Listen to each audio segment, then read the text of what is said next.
दुनिया में कोई ऐसा जो पलक में झपकने देंगे। डॉक्टरों ने, चिकित्सक वैज्ञानिकों ने ये देखा कि पुरुषों की पलकें झपकती हैं, लेकिन महिलाओं की पुरुषों की अपेक्षा अधिक पलकें झपकती हैं। पलक झपकाए तो कोई भी नहीं रह सकता। वेद ने कैसा उपदेश कर दिया। वेद का उपदेश 3 काल में भी असत्य नहीं हो सकता। वेद ठीक ठीक और सत्य ही बात कहेगा। वेद की बात में कोई कमी नहीं होती। इसका तात्पर्य क्या निकला? जो आंख बंद नहीं करता, जो पलक नहीं झपकने देता, इसका तात्पर्य क्या है? जब छोटे बच्चे को माँ बाजार में भेजती है, दुकान पर भेजती है, 8-10 साल का बच्चा, उसके हाथ में 50 रुपए दिए और कहा कि बेटे दुकान से चीनी लेकर आओ। जब बेटा घर से बाहर निकलने लगा तो माँ अपने बच्चे को एक और बात कह बैठी है। कौन सी? कि बेटा आंख खोल कर जाना, आंख खोल कर जाना दुकान पर। ये क्या वो आंख बंद करके जाएगा? माँ के इस वाक्य का तात्पर्य क्या है? हम लोग व्यवहार करते हैं तो वाक्यों का अर्थ तत्काल समझ लेते हैं। ऐसा ही इस वेद के शब्द का अर्थ है अनिविशन्तः, जो आंख खोल कर रखता है, अर्थात जो सावधान रहता है। सावधान व्यक्ति के ऊपर सुखों की वर्षा होती है। असावधान व्यक्ति पदे पदे ठोकर खा जाता है, पदे पदे व्यक्ति गिर जाता है। सावधान व्यक्ति संभलता है, ठोकर नहीं खाता। प्रायः जो रेलवे फाटक होते हैं वहां वाक्य क्या लिखा मिलता है? सावधानी घटी और दुर्घटना घटी। सावधान तो हमें रहना पड़ेगा। और सज्जनों माताओं, छोटे छोटे व्यवहारों में हमें सावधान रहना पड़ेगा। आर्य समाज का ज्ञान, इसके पास जो सिद्धांत हैं, दुनिया में किसी भी संप्रदाय और संगठन के पास ऐसे सिद्धांत नहीं है।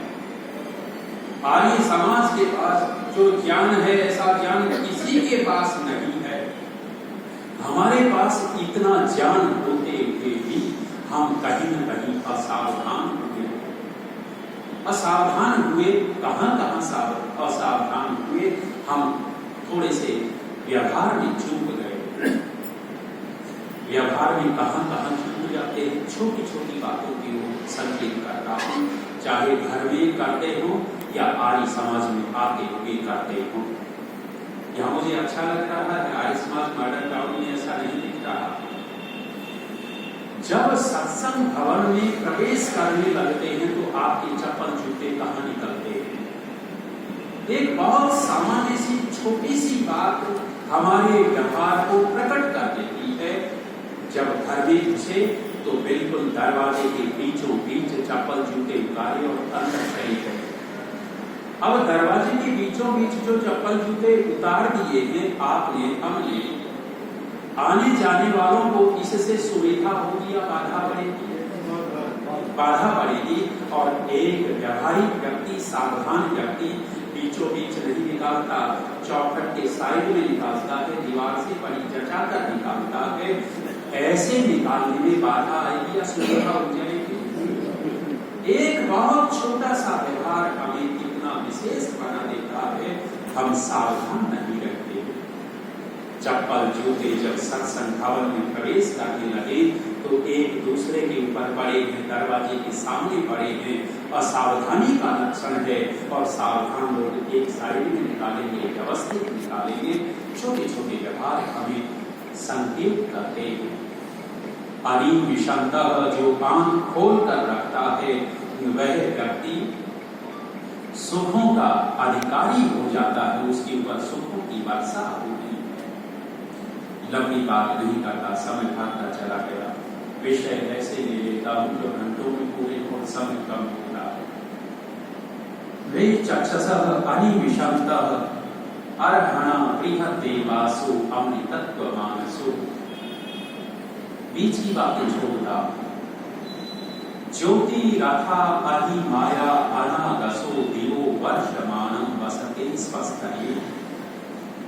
एक और संकेत किया, ज्योति रथा, जो लोग ज्ञान के रथ पर आरूढ़ हैं उनके ऊपर सुखों की वर्षा होती है, मूर्ख लोगों के ऊपर सुखों की वर्षा नहीं होती।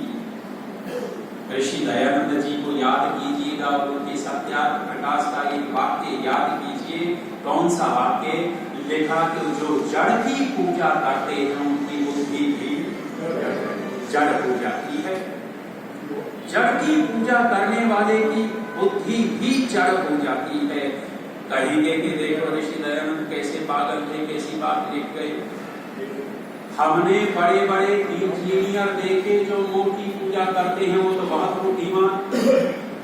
हमने बड़े बड़े डॉक्टर देखे मूर्ति पूजा करते हैं लेकिन बहुत बुद्धिमान। हमने बड़े बड़े जज देखे मूर्ति पूजा करते हैं लेकिन बहुत बुद्धिमान। और ऋषि कहते हैं कि बुद्धि जड़ हो जाती है। कब जड़ हो जाती है? भले ही आपकी इंजीनियरिंग में बुद्धि चलती हो, डॉक्टरी में बुद्धि चलती हो, भले ही निर्णय सुनाने में बुद्धि चलती हो, लेकिन जब धर्म का और अध्यात्म का विषय होता है, उस धर्म और अध्यात्म के विषय में उनकी बुद्धि जड़ हो जाती है। आपके हरियाणा के रोहतक की एक अखबार में खबर छपी। वर्षों पहले हमने खबर पढ़ी, दो भाई जज थे, जज पौराणिक पंडित से हवन करवाया। एक बार यदि कोई घोर पौराणिक व्यक्ति भी आर्य समाज के पुरोहित से, आर्य समाज के विद्वान से हवन करवा लेगा, उस घोर पौराणिक व्यक्ति को भी दूसरों का हवन अच्छा नहीं लगेगा, आर्य समाज का हवन अच्छा लगेगा। लेकिन उन्होंने पौराणिक से हवन करवाया। आर्य समाज का विद्वान पंडित कभी नहीं कह करके आएगा जो हवन की राख है इसको नदी में बहाना, तालाब में बहा देना। वो कहेगा इस राख को अपने पेड़ पौधों में डालना, पेड़ पौधे स्वस्थ हो जाएंगे। लेकिन पौराणिक पंडित से हवन करवाया और पौराणिक पंडित ने कह दिया ये राख नहर में बहा देना। रोहतक में दो नहर पैदल चलती हैं बड़ी बड़ी। दोनों जज भाई उस राख को लेकर उस नहर में बहाने के लिए आए। एक भाई पन्नी को उलट रहा था, राख डाल रहा था, पैर फिसल गया, पानी में चला गया, तैरना आता नहीं था, डूबने लग गया। दूसरा भाई बचाने के चक्कर में हाथ पकड़ता है, वो भी खींचा चला गया और दोनों के दोनों भाई डूब कर मर गए। दोनों चले गए। यदि वो उस तरह की अध्यात्म की जड़ बुद्धि न होती, विचार पूर्वक काम करते, जज में इतने बड़े बुद्धिमान हैं लेकिन अध्यात्म की बुद्धि नहीं चलती, वो जो राख हम डालेंगे जल को दूषित करेंगे और वही राख यदि पेड़ पौधों में पार्क में चली जाती वो उनको लाभ देती, लेकिन अध्यात्म के विषय में बुद्धि जड़ हो जाती है। ज्योति रथा, जो ज्ञान के रथ पर आरूढ़ होते हैं उनके ऊपर सुखों की वर्षा होती है, मूर्ख लोगों के ऊपर सुखों की वर्षा नहीं होती। मूर्ख लोग तो भूत प्रेत के चक्कर में इतने भटकते हैं और उनके दुखों के ऊपर दुखों की वर्षा होती है। ऐसे लोगों के ऊपर हमारे पास बात आते हैं, महाराज जी नौकरी पढ़ाई होगी, महाराज जी कुछ हो गया, इसके अंदर ये हो गया, वो हो गया। वे कितने अज्ञानी हैं, किसी डॉक्टर को अपनी लड़के को, अपनी बहू को नहीं दिखाएंगे, पाखंडियों के घूमते रहते और दुख उठाते हैं। ज्योति रथा अहि माया अनागस, एक की व्याख्या करके पीछे हटता हूं, समय का उल्लंघन नहीं करूंगा, 2 मिनट ज्यादा जाएंगे। अहि माया, अहि कहते हैं सांप, कहते हैं कि जो सांप जैसा नहीं होता उसके ऊपर सुखों की वर्षा होती है। सांप जैसा कैसी बात कह दी? सांप इसलिए प्रसिद्ध है, सांप जहरीले होते हैं।